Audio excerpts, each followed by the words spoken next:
BTS. মানুষ কেন এত পাগল বিটিএস নিয়ে? ইন্টারনেটে গেলেই I purple you, purple heart emoji, আর তুমি যদি বিটিএস সম্পর্কে নেগেটিভ কিছু কমেন্ট করেছো, ব্যাস বিটিএস আর্মিগুলো খেপে যায়। তারপর ভাবলাম এটা নিয়ে একটু জানা দরকার, কেন একটা জেনারেশন শুধুই পাগল একটা মিউজিক ব্যান্ডের জন্য। তারপর ইন্টারনেট ঘেটে আমি বিটিএস সম্পর্কে এমন কিছু ফ্যাক্ট জানলাম সেটা তোমাদেরও জানা দরকার ট্রোল করার আগে। আমরা যদি ভারতের দিকেই তাকাই, তোমরা বিটিএস আর্মিদের ডেডিকেশন দেখলে অবাক হয়ে যাবে।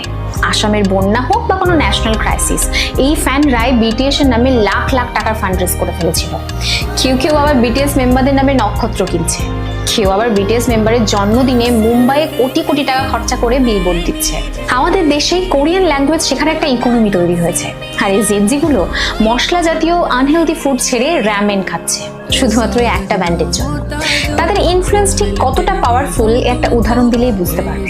বিটিএস এর একজন মেম্বার জাস্ট ক্যাজুয়ালি লাইভে এসে একটা লিপ বাম ইউজ করে, অ্যান্ড রেজাল্ট কয়েক ঘন্টার মধ্যে পৃথিবী থেকে সেই লিপ বাম পুরো স্টক আউট হয়ে যায়।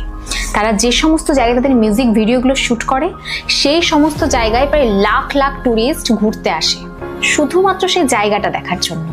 একেই বলে গ্লোবাল সফট পাওয়ার। অনেকে হয়তো এটাকে পাগলামি বলবে, কিন্তু কখনো ভেবে দেখেছো যেখানে পপ মিউজিক মানেই ছিল গ্ল্যামার, সেখানে বিটিএস কথা বলে সেলফ লাভ এবং মেন্টাল হেলথ নিয়ে। একটা দেউলিয়া প্রায় কোম্পানি থেকে উঠে এসে হোয়াইট হাউসে স্পিচ দেওয়া, এই স্ট্রাগলটাই জেনজিকে মোটিভেট করে। তারা তাদের ফ্যানদের বা আর্মিদের সাথে এমন একটা রিলেশনশিপ তৈরি করেছে যেটা বর্তমানের লোনলি জেনারেশনের কাছে বিশাল বড় একটা সাপোর্ট সিস্টেম। আসলে আমি বুঝি না আমাদের দেশে কেন তাদেরকে নিয়ে সস্তা জোকস এবং ট্রোল করা হয়। কারণ কঠোর পরিশ্রম এবং ট্যালেন্টকে সম্মান করতে জানলে হয়তো আমরাও অনেক দূর এগিয়ে যেতাম।